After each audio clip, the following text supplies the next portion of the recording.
Well, good evening, everybody, and welcome to the Jimmy Palumbo Show. That's right, show number 170.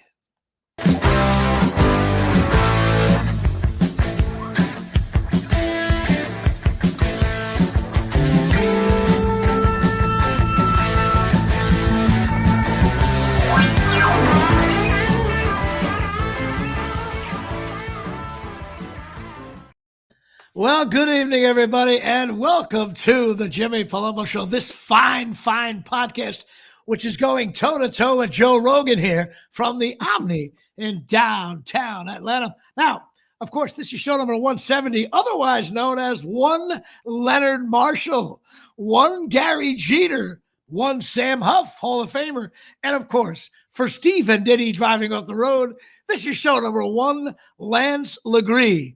I don't know if you remember that guy. Classic name. That's so funny to me. All right. But of course, behind the glass, coming to you live from his gorgeous house studios with his water jug in the background and his tricycle for his kids in the background, your friend and mine, Mr. Dave Sturchio. How are we doing today, Dave? Good, man. Good. Today is the 4-week mark till my big event in Tiki Bar. So that's starting to become alarming and starting to throw up every day a little bit. And then outside of that, happy birthday to my wife. Her birthday's today. That's right. I actually, you know what? I sent her a personal message on Facebook. I said, hey, happy birthday. I'm sure she won't get it. She checks Facebook twice a year. So there you go. I just felt like I got it in there. Well, that's great. Birthday for the wife, who is, casually batting 365 with 27 ding dongs and 109 RBIs. Ridiculous. Sturchio, of course, batting 235. Mired in a slump. No. Yes, you got a big show coming up down at Jersey Shore at the Tiki Bar in mid-July. We'll be doing a lot of stuff as that gets closer.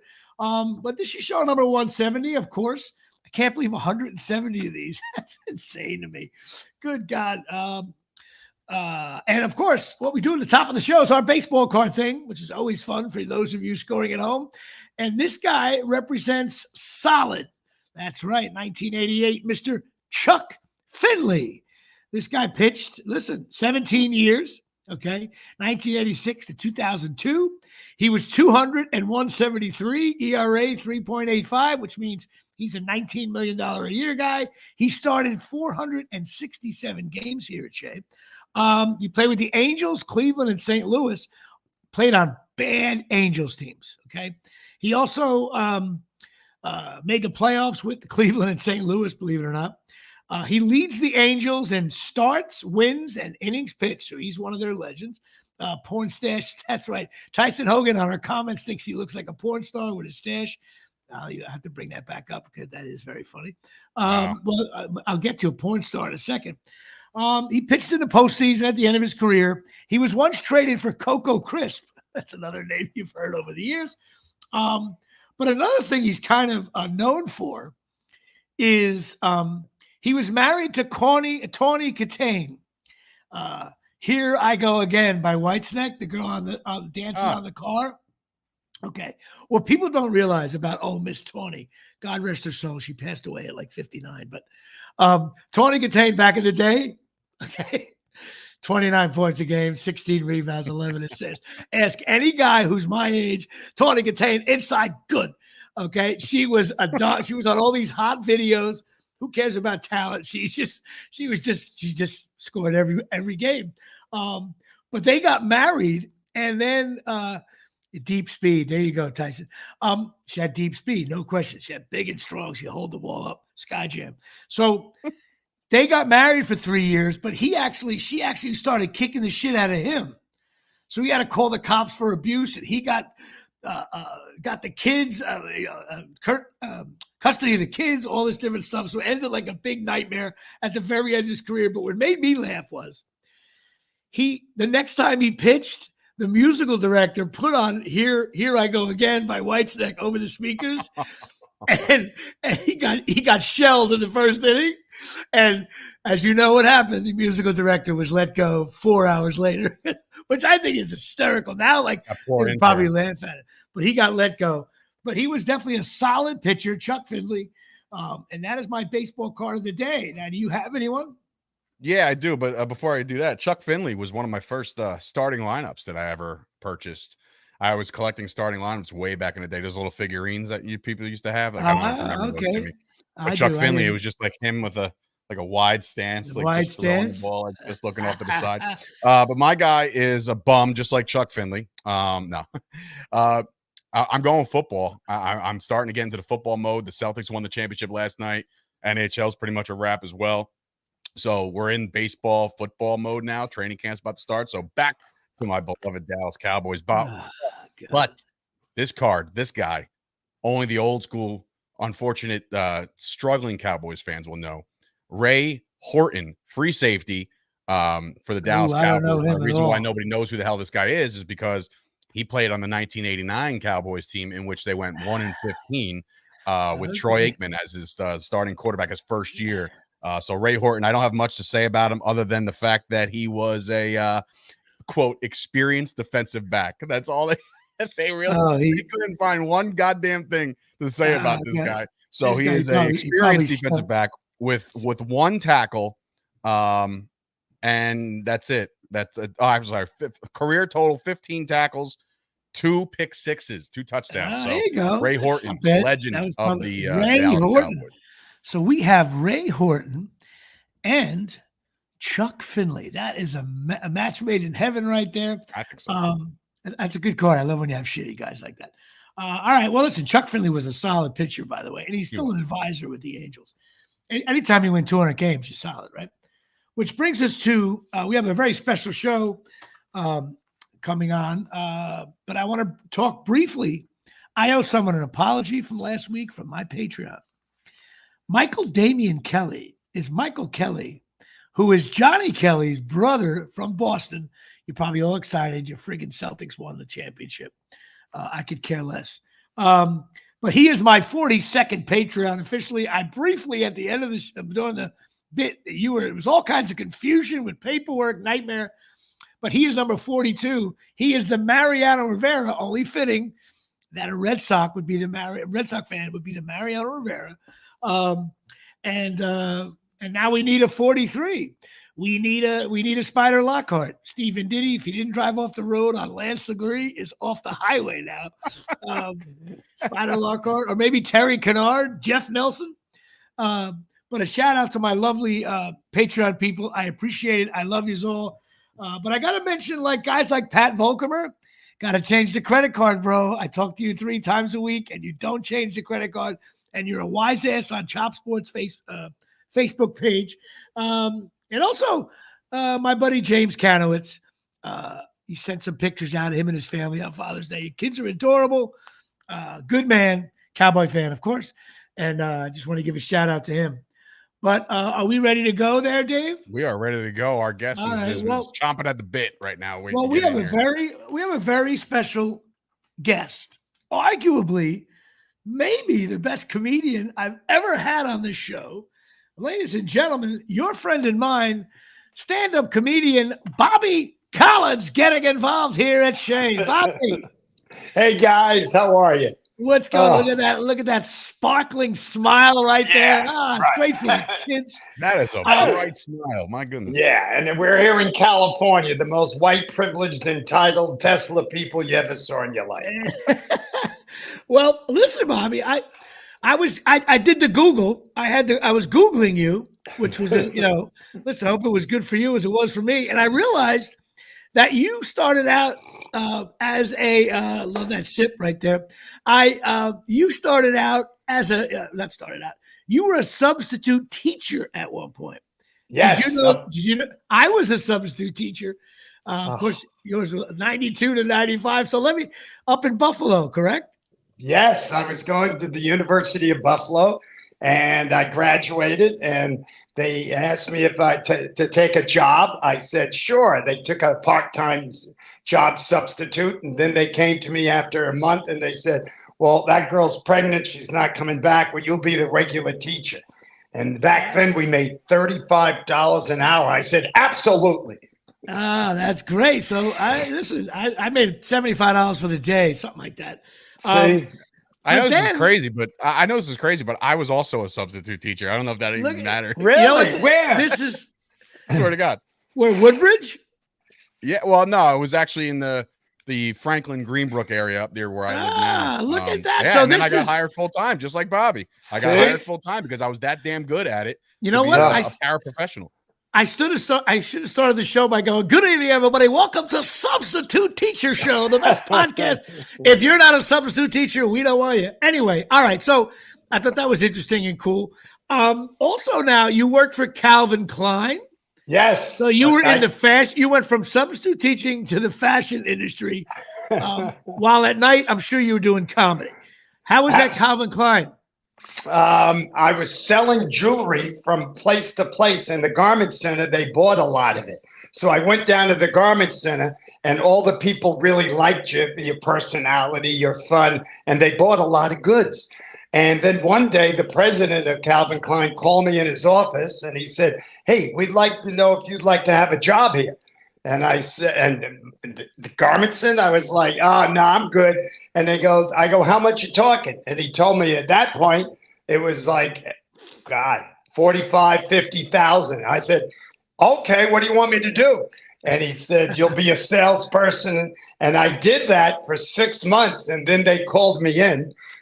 Excuse me. They called me in and they asked me, they go, "Hey, we're going to make you vice president." I said, "You could call me emperor. Does it mean more money?"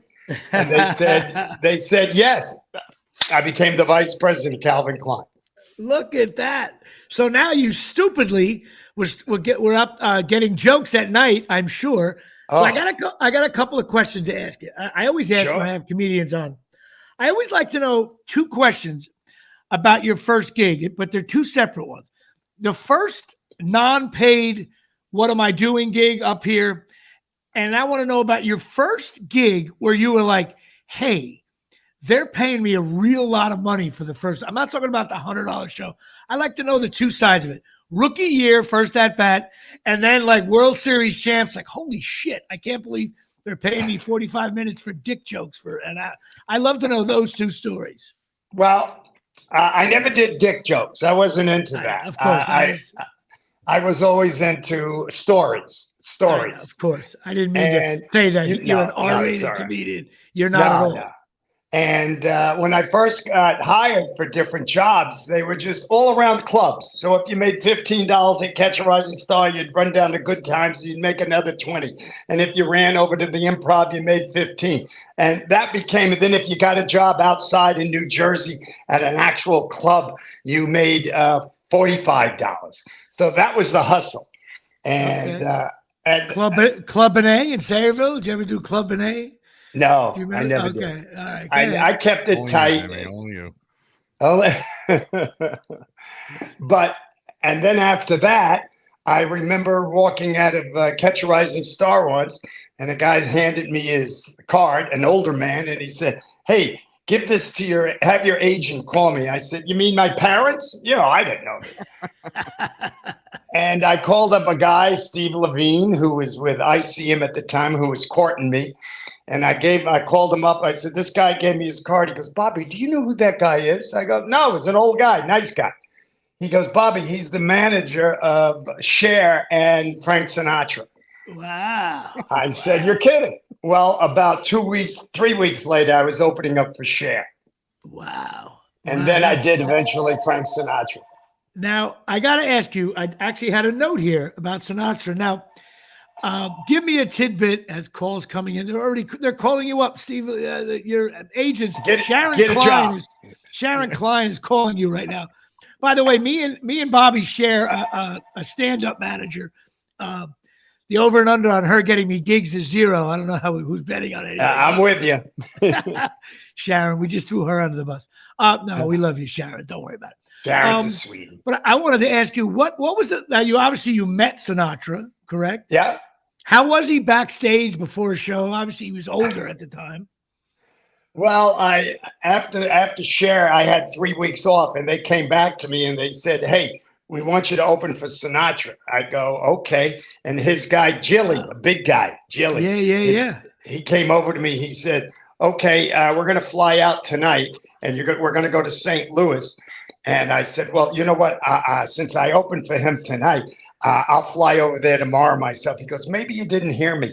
I go, okay, let's go. So we flew out there the next day, and we went to St. Louis, and I opened for him, and there was a big table with all his guys, and they were all named after parts of the body. Bobby, this is Tony, the arm. This is Billy, the knee. And I'm being a polite guy. This is job, work. I said, hi, Mr. Arm. Hi, Mr. Knee. I don't know. And then the phone rang, and he was sitting in the middle of everyone, and he picked it up. They all stopped. Obviously, he never picked up the phone. And he picked it up, and I hear the person on the phone, we need the Substar opening act to come in for a test the microphone. And he said, he goes, he's a comedian. Just put the fucking sound on. And he hung up. And he looked over at me. He goes, you okay with that? I go, no problem. I'm good. I'm good. So that was our awesome. big. It was Wow, fun. opening up for Sinatra. That is, I can't even. I'm lucky if I open up for Nancy Sinatra. The closest Yeah. thing Jimmy gets to Sinatra is going to a Yankee game, and when they win or lose, they play him at the end of the game. That's it. I know. God, you guys are all baseball fans. Oh now my let me. God. Yeah, we do like sports. Let me ask you another question. Yeah. First of all, by the way, I'm getting to Sharon Klein. We're just busting your balls. Calm down. I want to ask you. He's here under incognito Joseph Castio or something like that. Right, He's here right. incognito. Sharon, you're so, you know what? When you sign with Sharon Klein, it's like going to the witness protection program. No one will hear from me again. Oh, That's God. a bad joke. No, she's great. God. I'm throwing you under the. I'm only kidding, Sharon. Stop it. She keeps telling me to mention the fact that I'm going to be at Rodney Dangerfield's for one night only. They asked me in I think September. I don't. We're going to get to all that. I'm going to make sure you're very well plugged here on the Jimmy Palumbo Show. Now, let me ask you, like your acting career. I looked you up. You have some.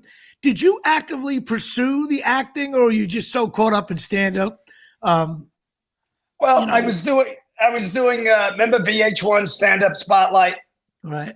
Rosie O'Donnell turned it over to me, and I did it for a year. And then they cut out all comedy. They went strictly music. So after that, I was getting a lot of calls to do game shows. I'm from New York. We don't do game shows. I wasn't into that and this and that. And people saying you can make a lot of money. You could. I was like, nah. I like stand up. It makes me breathe. So I didn't do it, but then I took little parts like commercials. They came to me, Certs commercial, Budweiser beer commercial, and I did those, and they paid really well. Yeah, they certainly did. I was the opposite. I acted first, and then I got into stand-up. But I just wanted to see how much pursuing you did in terms of that. Also, you've been around for long enough. I always ask these questions to people because I'm always curious how different people respond. The different changes in the comedy business. I know when you started, I started at a time when you couldn't get stage time. The clubs were closing. The Comedy Store was like a place you can get your oil changed. There was nowhere to go. It was very cliquey. You had to lick some guy's ass to get 3 minutes. It was never. And you started at a time where you could actually do comedy almost 7 nights a week in the beginning when you first started out. Right. What do you see the big changes between then and what it is now in terms of maybe social media replacing that kind of thing? What kind of changes?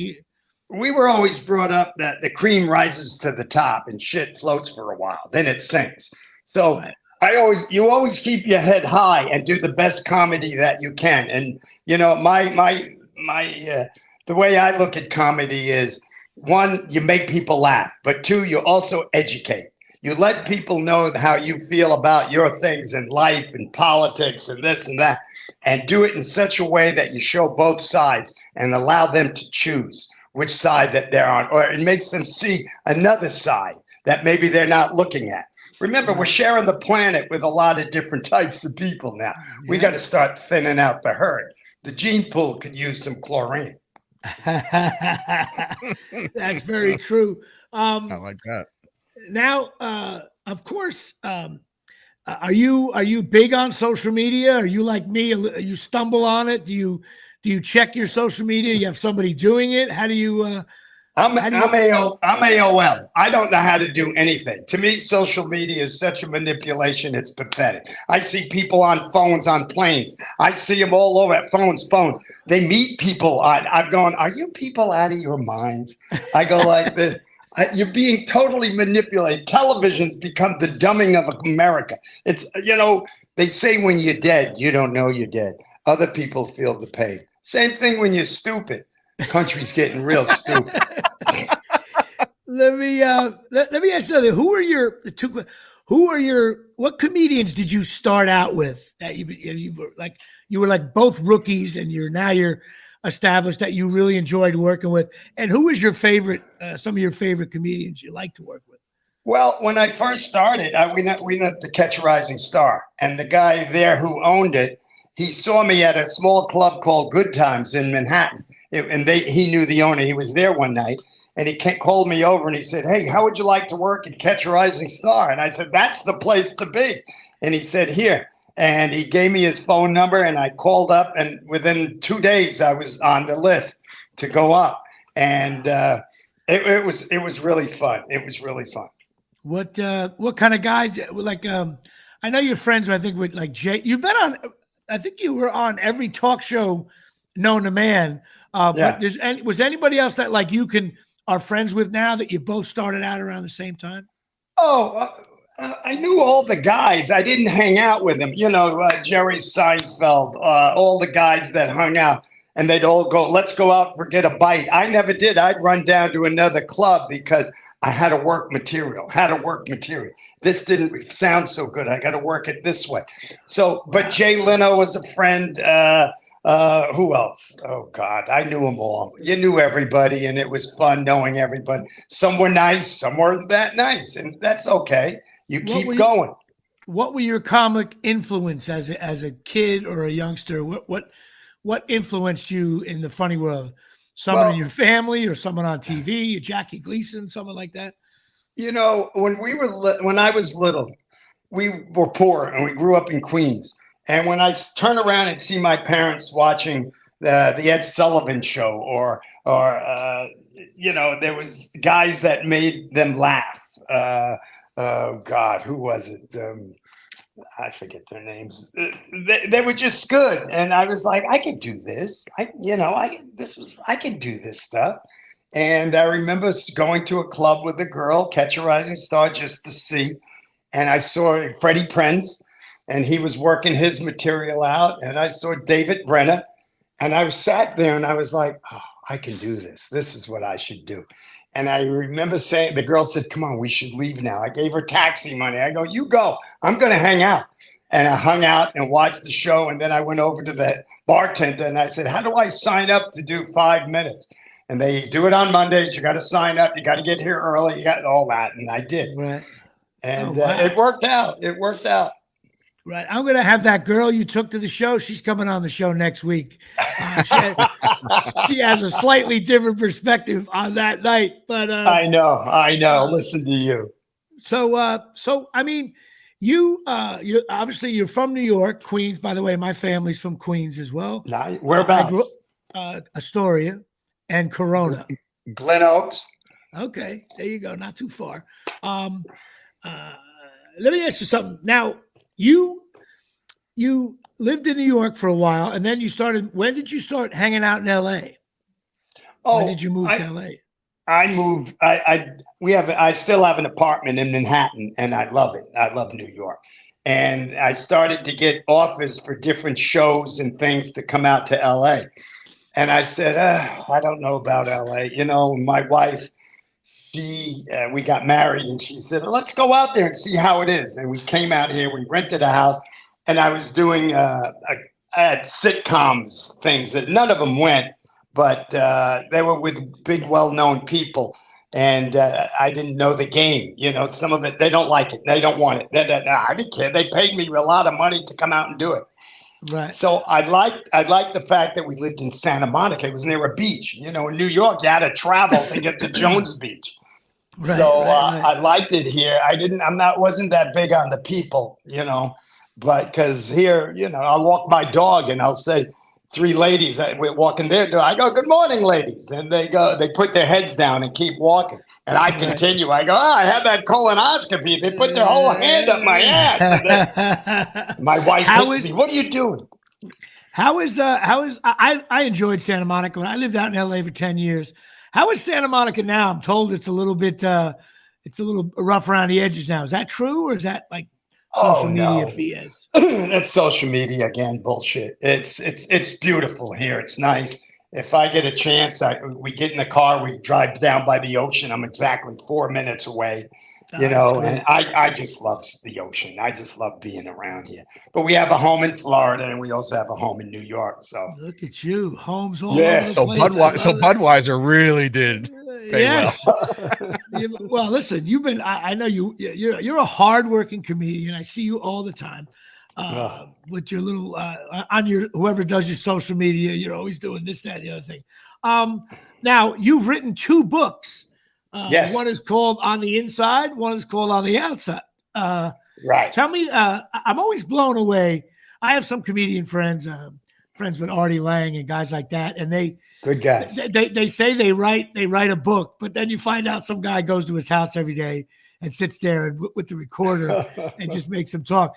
If that were the case, I could write 15 books in about 3 days. Right. What was it like writing that first book, and what inspired you to do it? What besides the almighty dollar? But how did you get involved with the book? Well, it was called Wittisms and Wisdomisms, and there was things that as I grew, I saw that I learned a lot, but the lessons that I learned, the wisdom that I had, it wasn't put out there. Other people weren't picking it up on their own, God first, family second, career third. Put one ahead of the other. You got to get back on where you got off. The cream rises to the top. All that. Oh, there's so many of them. And I said, I'm going to put it down. I'm going to write those down and make them funny. So when people read it, they'll understand it more. Because remember, comedy they look at, they love it. Right. And then they'll learn the lessons. And it went nuts, the first book. On the Inside, Wittisms and Wisdom. Then during the pandemic, I was writing. I had a lot of time, so I was writing a new book called This, That, and Everything in Between. In other words, this was the time during the pandemic when we all should take the time, and we had the time, to stand in front of the mirror and look at ourselves and say, what is it about me that I should change? What is it about me that is something that I haven't looked at that maybe it's time to, and I mentioned those things. Growth means change. Change doesn't always mean growth. When you grow, you change. You're seeing things about it. So I hit that, and that started to hit really nice. So I've been lucky. Yeah, wow, that's very true. I look myself in the mirror and I just want to have a cocktail and shut the lights off and get under the covers and say, anytime I get a growth right now, I usually end up at the doctor for 4 days. Right. It's funny. I met you in New York that one time. We met in Sharon's office. I was thrilled to death meeting you, and that was very cool. Thank you. Let me ask you now. Your next gig. When's your next gig besides at Rodney's on July 24th? Is that your next one? Oh no. Well, I have a few corporates coming up, but I had to go through a back surgery, so.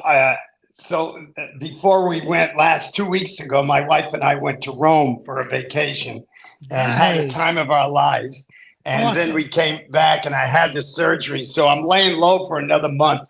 So new material coming up, things like this creates things, which is nice. I can't wait. Bobby, sorry, Jimmy, I wasn't going to step on you, but in regards to like the new material that you're coming up with, how are you adjusting to what this culture has become where everybody's offended about everything? I mean, how much adjustments have you had to make over the course of, I guess, the last 5 years where everybody is just like, if you say something wrong, you got to look the other way. And I'm just curious to know how comedians are adjusting to this.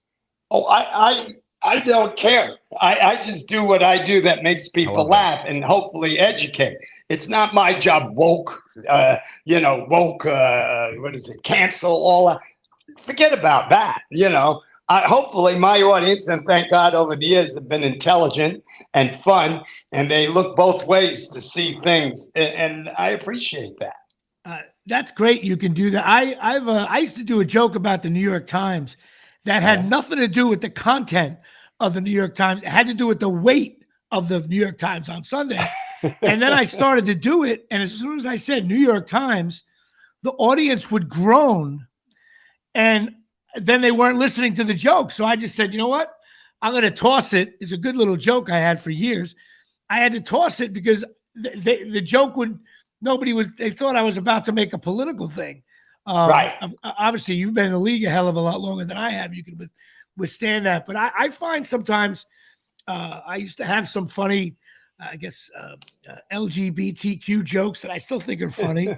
But I got caught up in that a little bit. Even on the show, I'm always worried about saying something. Don't worry. We don't really offend anybody, really. Dave will say, not really. Every now and then, he gives me a little wink and says, So like, watch out. Well, listen, I'm going to try to go to that July 24th show over at Rodney's. I have not been to the new Rodney's. Me either. So it'd be fun. I got a call and they asked me if I would do a special engagement there. And I go, how much? I'm a comic. How much?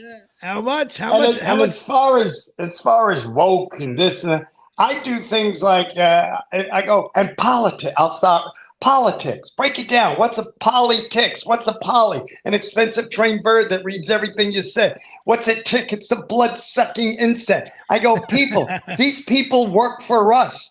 Our taxes pay their money. You remember when the government shut down? I'm from New York. We never knew it was open. And then we go into. I go, look at these last two presidents. Joe Biden, did he pass? They laugh. And I go, here, put him by the fireplace. Get a muffin. Joe, I'm over here. Marco. And then I go, and Donald Trump, let's see, two impeachments, 34 counts of guilty counts, making fun of special people, telling guys to grab the pussy. You were charged $159,000 for molesting a girl in Bloomingdale's.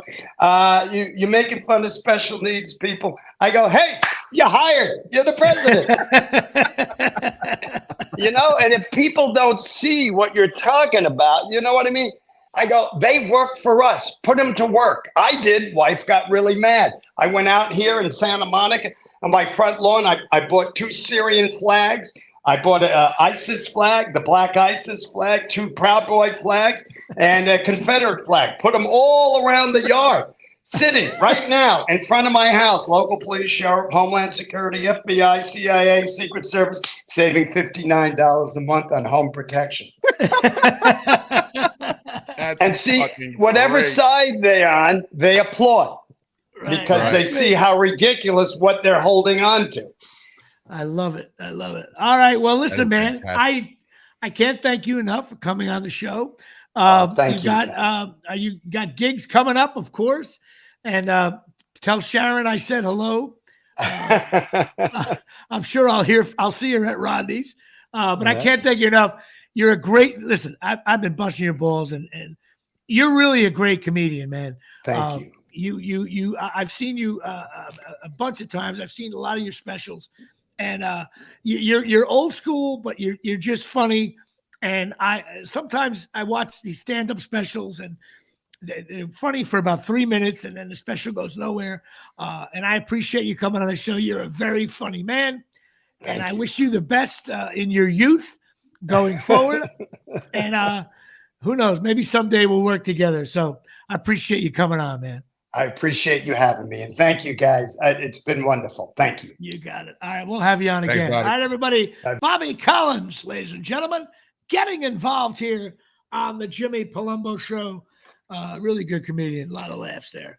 I've never heard the poly-tick thing, but man, oh man, that's as accurate as it gets.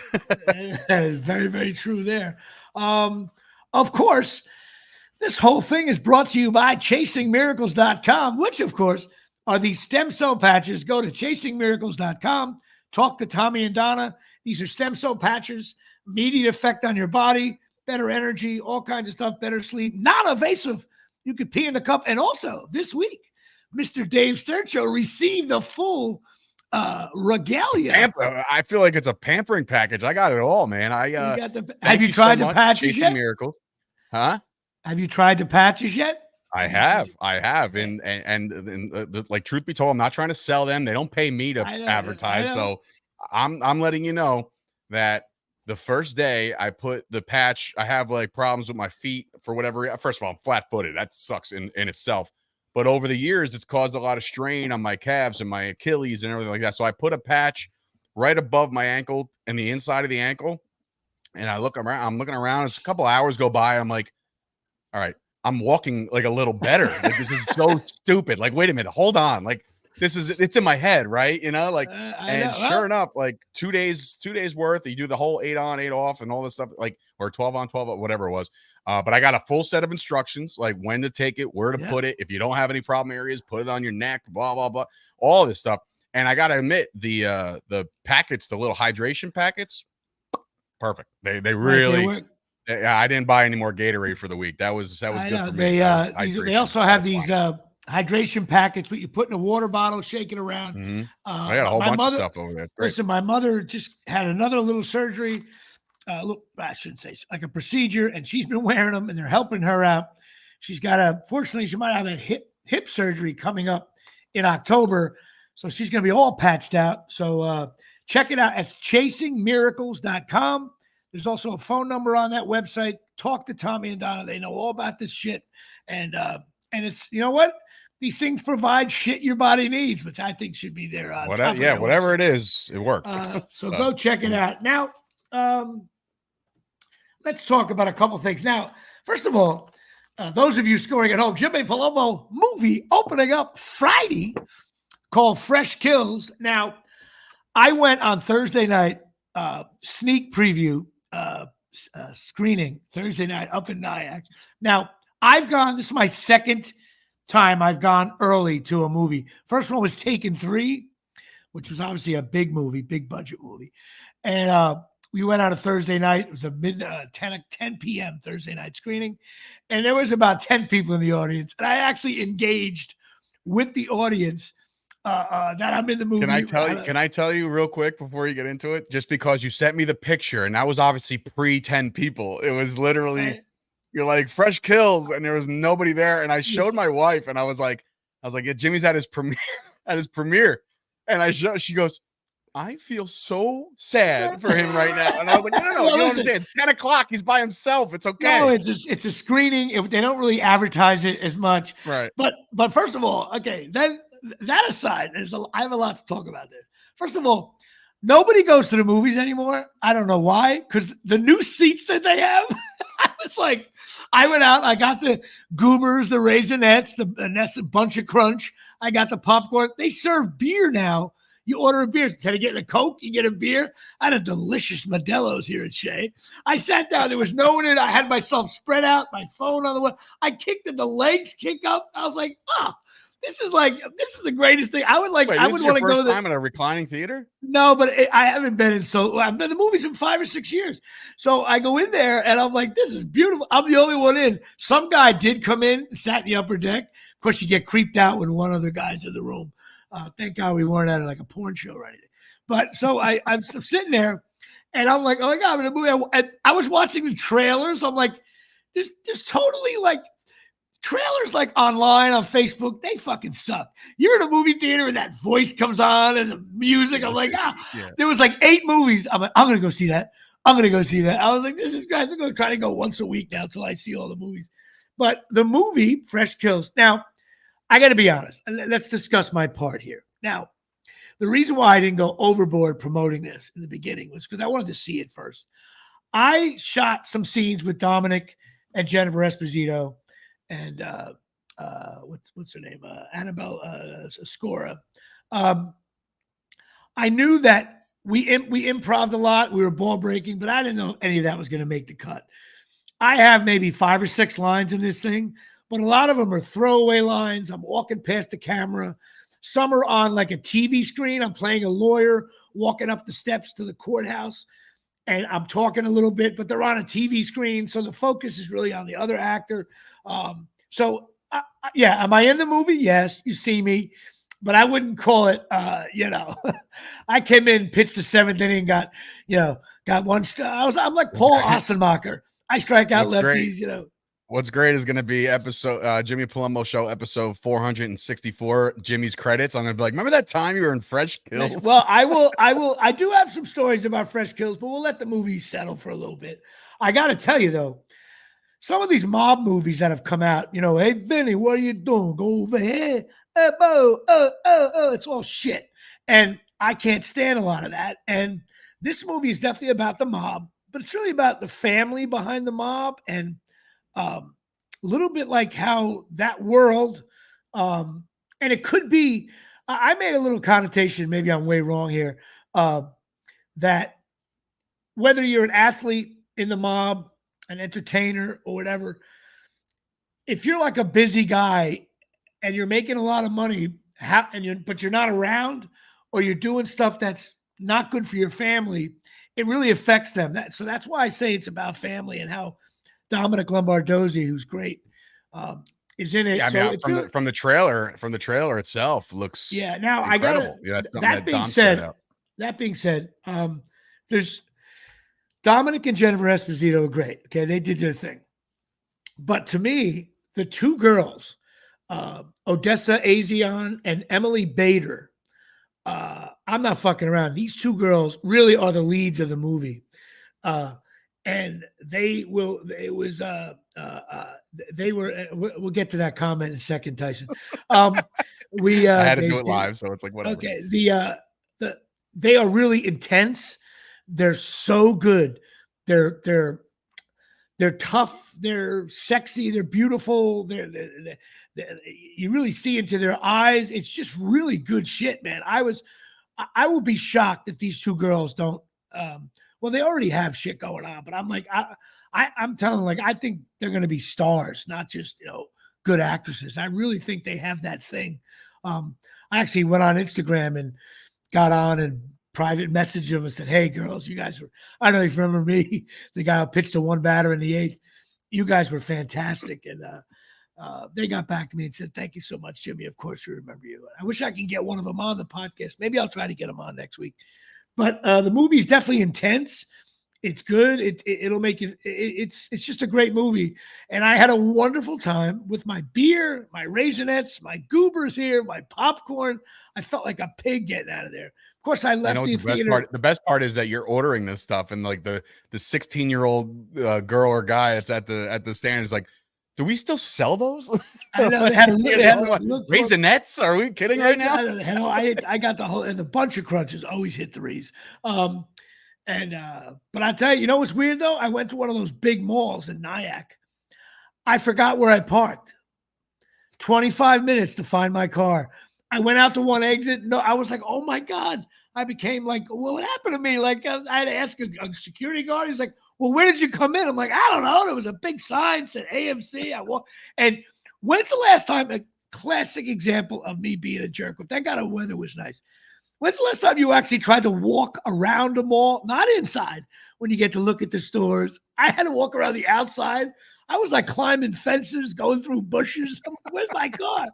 And there's my car sitting all alone there. You didn't do the beep thing, like the find your car, like just no, dude. I was no. I was. There was no cars. You were so off. I was way off. I was by Macy's, and my car was at A&S. If anybody gets that joke, Bloomingdale's. Yes, I was way off. But anyway, it was real cool, of course, to see my face up on the screen. I always get excited by that because these movies are hard to book, man. So you got to appreciate it when you book it. Which, of course, brings us to cornholelevel.com. That's right, cornholelevel.com. Go check these things out. They're $19.95. You get 20% off when you take care of your cornhole. Dave, your cornhole's been struggling for years. Just like you put the patches on, if you got a cornhole that's struggling, this is shit your cornhole board needs. The patch wouldn't stay where I wanted to put it, so the cornhole leveler was perfect. Right, you just put it right in the hole there, and then you move this thing, get that circle right in the middle, and you got a perfect cornhole. Cornholelevel.com, 20% off if you type in JP Show in the code. Let's talk about a couple of things now. I'm going to talk about golf. Number one, I played golf on Friday, and I hit exactly 7 good shots. 3 dead center field bombs off the tee, well over 300 yards. I got my gut got into it. I hit a bomb. Hold that thought, because I do have a direct message from a Ted Phelan. And he says, Teddy Phelan. I'm sure Jimmy will start the show and how he got out of his car and his first drive, 258 down the middle. It will be 260, 270 by showtime. So he already kind of knew that you were going to start with this. See, that was the first, by the way, first drive when everybody's watching. It is high. It is fun. Clearly, let's put it listen, Ted, you don't know what the fuck you're talking about. Ted's an old Kappa Sig buddy of mine. He's a great guy. Listen, you have to use, in the scramble, you got to use 2 of everyone's drives. Okay. By hole 5, my drives were used up. I was like a young Giancarlo. And you're forgetting about the second drive we used. Dude, that ball was in the middle of the fairway. Like the drone picked it up as it bounced in. The announcer was like, wow, that is just perfect for Jimmy. Of course, my second shot, I'd rather have my daughter hit it. I'm incapable of hitting the second shot in golf. Matter of fact, if I ever take lessons, I'm just going to tell the guy, my drives are fine. I just need to know that second shot with that iron thing. What is that all about? I'm awful. I will say I did hit 2 tee shots that landed in the tee box. They went like 8 feet. I was taking big hacks. I missed the goddamn ball, hit a dribbler, legged it out. But I also hit 2 decent little chip shots that I never do, right? And I did sink 2 solid 12-foot putts. But Teddy over there, we were trying to par. With a scramble, it's easier to par. You know, you take the best shot. He hit 2 like 13-foot par putts. We were like, we're probably going to bogey. But old Ted stepped up and dropped it in the hole. It was a lot of fun. All the Kappa Sig boys, good to see them over in Chatham, over at the Fairmont. I got a very unique Father's Day gift. The wives all pitched in, and they're sending me, my father, and my brother up to the Travelers Championship in Connecticut on Sunday for the final round. Oh, wow. I never been to a golf event it's cool. before. I went to like a charity golf event a long time ago, but I'm excited, man. I'm not a big golf guy. My brother's huge into this. You're going to have a blast. You're going to see, dude, you're going to see how good they are. You're going to laugh your ass off. Oh, I know. But that brings us to Sunday. Now, I don't watch golf on TV that much. But I'm on the couch, okay? Got the beer in my hand, right? And the guy's up by 2 strokes with 5 to play. Now, everybody loves Bryson DeChambeau, and the headline should have said McIlroy chokes. I'm sorry. I know you can bogey holes. Maybe you hit one wide. He missed 2 3-foot putts on Sunday of a major that he hasn't won in 10 years. Forget about what Bryson did. Had he sunk one of those putts, Bryson DeChambeau would have had to rethink every shot he took on the last hole. And Bryson got lucky all tournament. He never hit the fairway, and somehow you can't make a living at the majors. He was in the woods on like 17. Like he was like all the way. I didn't know where I was like, wait, is this? I asked my brother, I was like, isn't this out of bounds? Like, this is like way out there. I'm rooting for the old bastard. He hasn't won a tournament in 10 years. And it looks like he's back with his wife. Maybe he's getting his life together a little bit. And then he has two miniature golf on LBI in July misses. Okay. And the announcers were. Now, I don't care how much. Screwed him up. He pulled out of the Travelers. He pulled out of the Travelers because I think he found out you were going. He pulled out of the Travelers. He left. He got in his limo. He left. He was like crying on the way to the limo. I would be crying like a baby. And then you got to go back. According to what I've been told, that last couple holes cost him $1.9 million. Yeah, but also cost him another major. But he's been playing decent golf, so maybe. But it was, you know what? Sorry, Bryson, you get zero credit.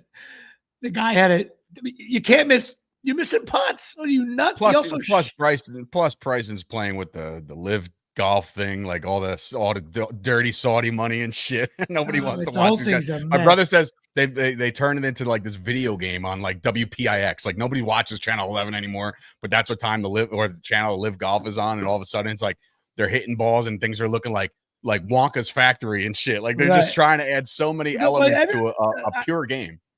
The reason why, listen, I think get as much money as you can. And course. as soon as you get into what companies own what, it's a slippery slope because we're using StreamYard to do this podcast. We don't know who owns StreamYard. StreamYard could be owned by Johnny Asshole, and Johnny Asshole's company is owned by, next thing you know, it's some guy in China. So we support China's economy, that kind of thing. But the thing I don't like about the live thing, some of the tournaments, the guys get paid no matter what. So they televise it. Everything comes in. Hey, guys, you're all going to make $300,000 with you. I'd be out there like, I'd be drinking. I'd be like John Daly, just smacking them all over because you get paid anyway. And the PGA, if you don't golf well, you're fucked. That's like Happy Gilmore when he finds out that even the guy who finishes last gets paid. He's like, oh, all right. So all I got to do is just be here. That's it. Great. You know how money. You know how I feel about John Daly. He smokes, drinks. He's a fat bastard, and he's only like 10 strokes off the pole. That's like fine for me. It's like, I think it's like all these guys are in shape. They look like they're in the gym. They're all solid. And John Daly does nothing, and you only beat him by 10 strokes. Sorry, not good enough for me. He got basically grandfathered into the fact that he can like take his golf cart wherever he feels like. It's so great. Like, I'm not walking that. What are you nuts? He'll walk. John Daly gets in the cart. The other thing is, let's talk about the Yankees for a minute. I got in trouble on one of it might have been Chop Sports page, I guess. Me mocking out, not trouble. Me mocking out on that base hit to Judge the other day. He looked like a softball player. He stood flat-footed. The guy going from first to third just said, "Oh, Judge doesn't care about this play." I took off at third, and Judge was like, "Oh, get it in." A terrible play. Everybody says I'm being hard on Judge. Heads up play, bad play by Judge. But let's talk about the 9 stolen bases. I would kill to be in the catcher's room after that game. I know the pitchers cause it a little Poor bit. Trevino probably got reamed out. Oh, my God. I think that's a cuttable offense. I mean, the Red Sox have been playing the Red Sox been playing baseball since like 1705, and they had the most stolen bases they ever had in a game. It was awful. Anyway, and you know what? You're going to disagree with me. I know the Yankees still have a great record and all that. They're fine, but big series coming up this week. I think the Yankees are pussies. They just look like they just don't look like a guy at the end of the bar, like nobody on the Yankees orders a shot of JD. They like even Judge is a nice guy. Stanton doesn't. It's just a bunch of nice fellas. And the Red Sox always come in. They look nasty. We got Verdugo maybe is a little bit of that, but he don't have the beard anymore. So he looks like he's doing like a Men and Shave commercial. And I don't know. I just think the Yankees are so easy to beat. All you got to do is punch them in the face. They go down. I don't know. Maybe I'm wrong. I disagree, but like, whatever, you need those dogs. Honestly, I felt like for the first time in a long time, the Yankees were starting to show some of that dog, like that like Verdugo and Judge and guys like that. And Stanton's Judge looking like $1 million and like Judge is not even Soto, the way he carries himself, he just knows he's the best player in baseball. You know what I mean? Like, I don't know. I don't see them. I don't see them as vagines as you do, but I don't. I don't know. I just still one of the best records in baseball, though. They are. There's something about them, though, and of course, Holmes stinks. I made that prediction. Rizzo stinks, and LeMahieu. I've been saying Rizzo, LeMahieu, and Holmes stinks now, and prove me wrong. Holmes to me. Listen, he'd be playing softball in 2 years if you ask me. When a sinker ball pitcher ball doesn't sink. That'll do it here from the Omni. Also, WNBA. Why? Why do we have to do this? I'm going to get in trouble for this too, but I don't care. Listen, the foul in the head, I don't think she really meant it. She came across it. It happens all the time. But I watched 5 minutes of the WNBA because it just happened to be on. I saw it. And I must be, there's something wrong with me. I think it looks like bad basketball at Merrill Park on a Sunday afternoon. The girls don't dribble well. It's like they shoot low from their hip. It's like I think it's bad basketball. It's not. The men do it better. I was very bored, Tyson, watching. I just think it's like bad basketball. Now the kid, Caitlin Clark, listen, she scores. She's a good player. She looks like she's 12 out there with everybody else. And she'll be one of the dominant players. I just don't get the WNBA. I don't think it's I don't think it's a good product. Somebody, on television. somebody Maybe on I'm wrong. somebody on Chop Sports said it the other day. Like, I don't know. There's been a couple new people that have been like really shooting up the ranks in Chop Sports. I mean, they're flooding the page, and I'm just like, who are you? And like, where'd you come from? But it's all good because it's like, you know, it's a community, Yeah, and that's what we tried to traffic. build. But you know, the people coping up, like he sees like this freeze frame of Caitlin Clark and her stat line. He's like, and it's like first since B Stewart in 2016, and I was like, okay, cool. Who's that? Like, I have no idea. He's like, oh, she's in good company, and I was like, is she? I don't. I don't know who B Stewart is. But then all of a sudden, these beta knights come at me and they're like, how do you not know who Brianna Stewart is? I was like, I don't know. I don't watch any of this shit. So why should I know this? And Like, I I know don't have to know everything. I don't. I couldn't name 6 players, but I'm not no, mocking my it. name Listen, stopped Rebecca Lobo back in 2000. right. That's where my shit stops. Right. I thought she was a guitarist in Los Lobos. The what an awful joke that is. I just don't get. I just don't get it. I do not like women's sports where the men do it better. That's why my favorite sport is no doubt college softball. Men don't play that. So it's unique. The girl is 6 feet away from the home plate and she's throwing on 90 miles an hour. It's awesome. Like they had the other day, I was very bored. Women's golf. Like women's golf, I would have came in 8th. I mean, they don't hit the ball. First of all, all they do is hit the ball say that, straight, bro. Like they're professional. professional. I'm kidding. They're professionals, but they don't hit the ball far. Everybody looks they're weaker. That's science. I know and their tees are way ahead. Have you ever played golf on a professional golf course? Have you? No. Okay, I have. You know where the women's tees are? The women's tees you could putt from the women's tees. Okay, the men's tees. It would be like playing in Woodbridge. Hey. No, I don't care. The women's tees, the men's tees, the men professional tees at a professional golf course is like if the tournament is in Woodbridge, you tee off in Elizabeth. That's where the men are. Okay. I just think it's a bad television sport. I think people are like, oh, we have to air it. It's like, nah, the golf, women's golf has to be the lowest. Would you say that's the lowest rated sport? Yeah, right next to the WNBA. Right, the WNBA. But then like, oh, ratings are up. I'm like, okay, cool. The ratings are up because they have one girl and the other girl wants to literally just beat the shit out of the other girl. So there's a story there. I get it. But like, again, it's like these storylines are being created by the media and the mainstream media that they all suck. They all just like the stories are not good. They're all like, well, I guess Caitlin's got her own special whistle. Like, no, bitch, you hit her in the head. You smacked her right in the head. That's not a whistle that they're holding for Caitlin Clark. No. It's a whistle because you punched her in the head. That's why don't you D up on her and not let her get a 3-point shut up? And also, why don't after the game, privately say, thank you so much. I'm getting another $90,000 a year because of you. And thank you, because we're also getting better flights, better treatment, better people care about they're getting better Instagram, they're getting better Facebook, they're getting LinkedIn. Listen, it's all because of this Caitlin They're Clark. doing well. Bravo. It took you 24 years to draw a rating, but whatever. It is what it is. Sometimes you know what I'm waiting for. And Caitlin Clark's limping off here at the 434 mark. Wow. Oh, the networks will donate their limbs to make sure she's back on the court in like no time. Fans are filing out here. 7:20 to go. Tie score. They're making their way towards the exits. All of a sudden, they're closing doors and like, now you can't leave. Ladies and gentlemen, due to Caitlin Clark's injury, no one is allowed to leave. We'll be right back. You will learn these other names and you will like it. If Caitlin Clark gets hurt, you're going to hear ESPN go live from Mesquite, Texas, the rodeo, live here on a Saturday afternoon. Here comes Big Jim Boy. Look at him ride that stallion here. Those of you joining us for the WNBA game.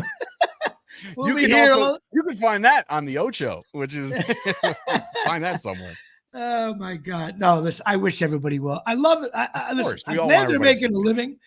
I think it's great. If you can make money in sports, it's great. But like, don't be it's like false. It's a little bit like the Celtics Detroit years ago. They're beating the shit out of each other. It was kind of cool. Anyway, I'm just not a fan of the WNBA, I admit it. If we could, Well, by the way, nobody could tell that throughout this whole soliloquy that you just put us through. yes. Well, I don't know. Maybe you know what? But I'll be the first guy if I come around someday. Watching like women's golf or the WNBA, I'll be the first one to say, "Hey, I'm in touch with my feminine." No, I can't wait till Jimmy's going to call me up one day and be like, "Dave, the show's getting a little stale. What should we start doing? You want to cover more WNBA?" Yeah. We need to go WNBA. I'm going to get Caitlin Clark on. Say, Caitlin, how you doing? Well, I guess we got to mention the Celtics won the championship. Yay. That's all I got to say there. So I don't to say they were the best team all year. They dominated. Hey, listen, though. Hey, somebody did deliver on their promise long time ago. Kyrie Irving did say that he was going to get Boston a championship, and he did. And he certainly absolutely did. He did. By doing nothing.